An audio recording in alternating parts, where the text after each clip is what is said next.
Hi students, welcome to my YouTube channel. In previous video we have studied about the topic mole concept, which belongs to some basic concept of chemistry. Today we shall start the tricks for solving of numerical problems. How to solve the numerical problem related mole concept. Mole concept related numerical problem को solve करने के लिए पहले यह ध्यान देना अति आवश्यक है कि डिमांड किसका है और गिवन क्या है। इसका मीनिंग यह हुआ कि क्या आपको पूछ रहा है how many number of atoms, पूछ रहा how many number of molecules, how many number of electrons, number of moles etc. और गिवन क्या है, अमाउंट दिया ग्राम में, ग्राम मोलिक्यूल यूनिट में, नंबर ऑफ मोलिक्यूल्स में किस में दिया है। तो मोल कंसेप्ट के प्रॉब्लम को सोल्व करने के लिए एक दूसरे के बीच रिलेशन को हम लोग इस्टेब्लिश करते हैं, और रिलेशन जब इस्टेब्लिश हो जाता है तो प्रॉब्लम को सोल्व करने में क्या होती है, बहुत ही सुविधा होती है। एज फॉर एग्जांपल सोडियम है, तो सोडियम के 23 AMU से क्या क्या इंफॉर्मेशन मिल सकता है, इसको हम लोग पहले नोट कर ले, दिमाग में सेट कर ले। तो सोडियम क्या है, तो एलिमेंटल स्टेट है। अगर इसी वे में हम लोग H2O पर बात करें तो H2O एलिमेंटल स्टेट ना होकर क्या है, कंबाइंड स्टेट फॉर्म है, कंपाउंड है। तो उसमें क्या होगा, एक और पॉइंट हम लोग ऐड कर सकते हैं कि how many number of molecules क्या होगा, ग्राम मोलिक्यूल यूनिट क्या होगा। अगर मान लीजिए कि H2O का लिक्विड है, अगर वेपर फॉर्म हम लोग कंसीडर करते हैं तो वहाँ पर मोलर वॉल्यूम का कंसेप्ट भी ऐड हो जाएगा। तो सपोज करते हैं कि सोडियम का अगर मान लीजिए कि यह दिया हो, सोडियम है और यह सोडियम के 23 AMU है, 23 AMU को हम लोग एक्सप्रेस करते हैं 23 ग्राम में, तो इसका नाम हम लोग देते हैं 1 ग्राम एटम यूनिट लिया होगा, 1 ग्राम एटम यूनिट। और 1 gram atom unit equal to होगा 1 मोल होगा। Number of gram atom unit equal to number of mole, और number of gram molecule unit equal to number of moles होगा। 1 gram atom unit equal to 1 mole, और 1 मोल में element है, तो element में है तो N0 एवोगाड्रो नंबर के इक्वल टू क्या होगा, नंबर ऑफ एटम्स होगा। अब इसमें अगर हम लोग को निकालना हो कि how many number of electrons, तो इसका एटॉमिक नंबर कितना हुआ सोडियम का, तो सोडियम का 11 हुआ। 11 में N0 से अगर मल्टीप्लाई करते हैं तो वह हो जाएगा नंबर ऑफ इलेक्ट्रॉन्स। पर मोल पर हम लोग को क्या करना है, रिलेशन इस्टेब्लिश करना। तो 11 यह होगा क्या, N0 इलेक्ट्रॉन्स होगा, और number of protons equal to number of electrons. 11 N0 क्या होगा, प्रोटॉन्स हो जाएगा। न्यूट्रॉन्स निकालने के लिए क्या करेंगे, मास नंबर में से हम लोग क्या करेंगे, एटॉमिक नंबर को हम लोग क्या करेंगे, सबट्रैक्ट करते हैं, तो 12 N0 ये क्या होगा, न्यूट्रॉन्स हो जाएगा, 12 N0 न्यूट्रॉन्स। तो इस आधार पर क्या होगा, इसका हम लोग रिलेशन इस्टेब्लिश कर सकते हैं। दूसरे वे में अगर मान लीजिए कि ये तो एलिमेंट है, यह एलिमेंट है, अगर कंपाउंड होगा तो इसमें और पॉइंट को हम लोग ऐड करेंगे। सपोज कीजिए कि जैसे H2O है, और H2O का यह कौन सा है, तो लिक्विड स्टेट है। इसमें क्या क्या होगा, तो H2O है, हाइड्रोजन का 2 हुआ, ऑक्सीजन का 16, ये मिलकर हो गया 18 U या एटॉमिक मास यूनिट, U के द्वारा या AMU। इसको एक्सप्रेस अगर हम लोग 18 ग्राम में करते हैं तो ये होगा 1 ग्राम, ये 1 ग्राम मोलिक्यूल यूनिट होगा, 1 ग्राम मोलिक्यूल यूनिट। 1 ग्राम मोलिक्यूल यूनिट का मीनिंग होगा कि ये एलिमेंट नहीं है, कंबाइंड स्टेट में है, कंपाउंड है, तो इसका यह होगा, हम लोग लिख सकते हैं 1 ग्राम मोलिक्यूल यूनिट इक्वल टू होगा, अब यहाँ से यह होगा 1 मोल होगा। अब 1 मोल में कितना ग्राम एटम यूनिट होगा तो इसका कॉन्स्टिट्यूएंट नंबर ऑफ एटम्स को हम लोग क्या करते हैं, लेते हैं। तो कॉन्स्टिट्यूएंट नंबर ऑफ एटम्स को अगर कंसीडर करते हैं तो कितना है, तो हाइड्रोजन का 2 हुआ और ऑक्सीजन का कितना हुआ, 1 हुआ, तो H2O। तो यहाँ लिखेंगे यह 3 ग्राम एटम यूनिट होगा, 3 ग्राम एटम यूनिट, 3 ग्राम एटम यूनिट हुआ। अब इसमें नंबर ऑफ मोलेक्यूल्स तो यह होगा N0 मोलेक्यूल्स होगा, एलिमेंटल फॉर्म नहीं, ये कंबाइंड फॉर्म है, तो N0 मोलेक्यूल्स है। तो how many number of atoms, तो कॉन्स्टिट्यूएंट कितना है, तो 3 है, तो 3N0 ये क्या हो जाएगा कि एटम्स हो जाएगा, ठीक है। अगर इसमें निकालना होगा कि number of electrons, protons and neutrons, तो यहाँ से हम लोग लिखेंगे number of electrons, proton, neutrons क्या होगा, तो इसका एटॉमिक नंबर हो गया 2 और ऑक्सीजन का हो गया 8, तो 2 + 8 10N0 इलेक्ट्रॉन्स होगा। तो यहाँ से हम लोग मेंशन कर सकते हैं कि 10N0 ये क्या होगा, इलेक्ट्रॉन्स हो जाएगा।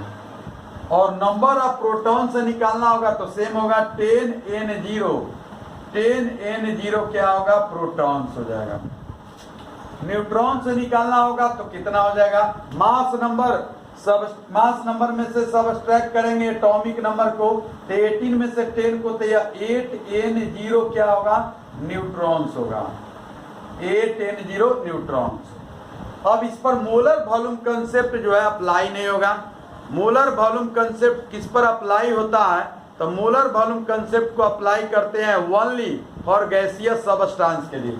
तो अगर मान लीजिए इसका हम लोग लेते हैं कौन सा, यह लेते हैं इसका CH4 है जैसे, तो CH4 क्या है, गैस है, कंपाउंड भी है, तो इसका हो जाएगा 12 + 4, ये हो जाएगा 16 AMU। 16 AMU को हम लोग 16 ग्राम में जब एक्सप्रेस करेंगे तो यह होगा 1 ग्राम मोलेक्यूल यूनिट होगा, 1 ग्राम मोलेक्यूल यूनिट। और 1 ग्राम मोलेक्यूल यूनिट को हम लोग कहेंगे 1 मोल कहेंगे, और 1 मोल में कितना ग्राम, या 1 ग्राम मोलेक्यूल यूनिट ऑफ CH4 में क्या हुआ, तो कॉन्स्टिट्यूएंट नंबर ऑफ एटम्स कितना हुआ, कार्बन का 4 हुआ और हाइड्रोजन का 4 हुआ, तो 4 और 1 5। तो यहाँ से हम लोग लिख सकते हैं 5 ग्राम एटम यूनिट हुआ। और 5 ग्राम एटम यूनिट में नंबर ऑफ एटम्स अगर कंसीडर करेंगे, नंबर ऑफ मोलेक्यूल्स, तो यहाँ से हो जाएगा N0 मोलेक्यूल्स होगा, N0 मोलेक्यूल्स हुआ, क्योंकि ये कंबाइंड फॉर्म है। और नंबर ऑफ एटम से निकालना होगा तो इसका कॉन्स्टिट्यूएंट 5 है, 5N0 क्या होगा, एटम्स होगा। और निकालना हो कि how many number of electrons, how many number of protons, how many number of neutrons, तो इसके एटॉमिक नंबर को जोड़ देंगे कंबाइंड फॉर्म में। तो कार्बन का 6 हुआ, हाइड्रोजन का 4 हुआ, तो 6 और 4 कितना हुआ, 10 हुआ। यहां से हम लोग लिखेंगे 10N0, कार्बन का 6, हाइड्रोजन का 4, 10N0 इलेक्ट्रॉन्स हुआ, 10N0 इलेक्ट्रॉन्स। और प्रोटॉन्स भी होगा 10N0 प्रोटॉन्स हो जाएगा। न्यूट्रॉन से निकालने के लिए 16 में से हम लोग क्या करेंगे, या 10 को सब्ट्रैक्ट करेंगे तो 6 आ जाएगा, तो 6N0 क्या हो जाएगा, न्यूट्रॉन्स होगा, न्यूट्रॉन्स हो जाएगा। अब वॉल्यूम कितना ये लिबरेट करेगा, ग्राम मोलेकुलर वॉल्यूम कंसेप्ट को अप्लाई करेंगे तो यहाँ से 1 मोले of any gaseous substance liberated 22.4 litre at STP।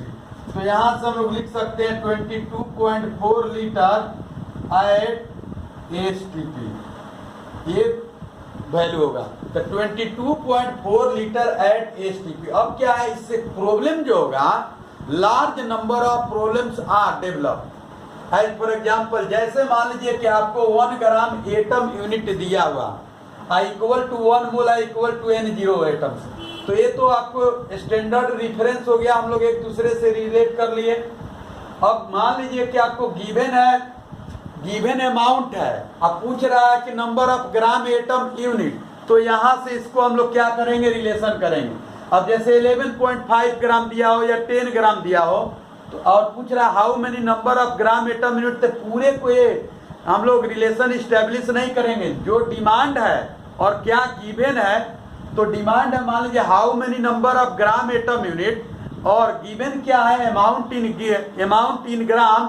तो ग्राम और ग्राम एटम यूनिट के बीच रिलेशन को हम लोग क्या करेंगे, मेंशन करेंगे, और यूनिटरी मेथड से उसको क्या करेंगे, सोल्व कर सकते हैं। जो 3 फार्मूला था नंबर ऑफ मोल्स निकालने के लिए कि given amount divided by atomic weight और molecular mass, number of moles equal to given number of particle divided by Avogadro number.